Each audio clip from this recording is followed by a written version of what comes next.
Hello and welcome back to Conrad Seidel's Beer of the Week. This week it's a beer from a really small nano brewery.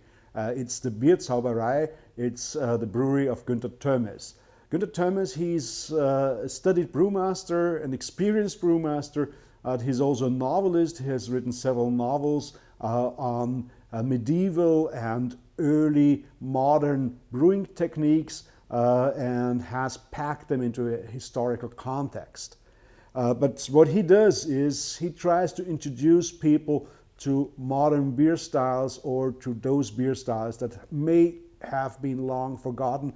For example, IPA has never been very popular in Austria. It has been in Britain, and of course it has been very popular the last 25 years in the US.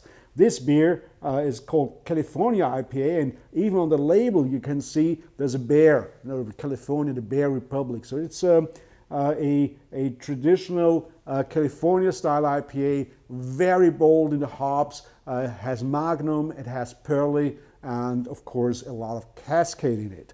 We can see, yes, there it goes. Beautiful.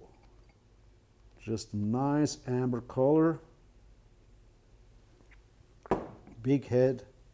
And you can actually get the Cascade hops, but you also got some roastiness. There's some roasted malts in it, which give some complexity to it. It's quite an interesting interpretation of the IPA style because it has some roasty, even maybe chocolatey notes to it. And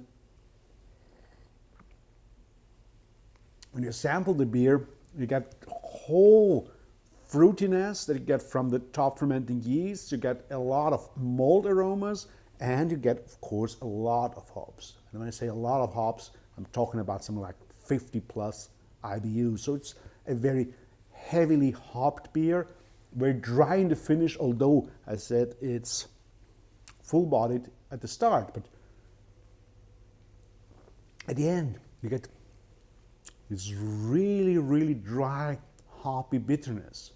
So that would be an ideal beer if you have a California style pizza with it. It's a California style IPA, so I'd prefer California style pizza with it. And even if I don't have a pizza, I could also enjoy that beer as is. So that's what I'm doing. So cheers to you, and hope to see you next week at next Conrad Seidel's Beer of the Week.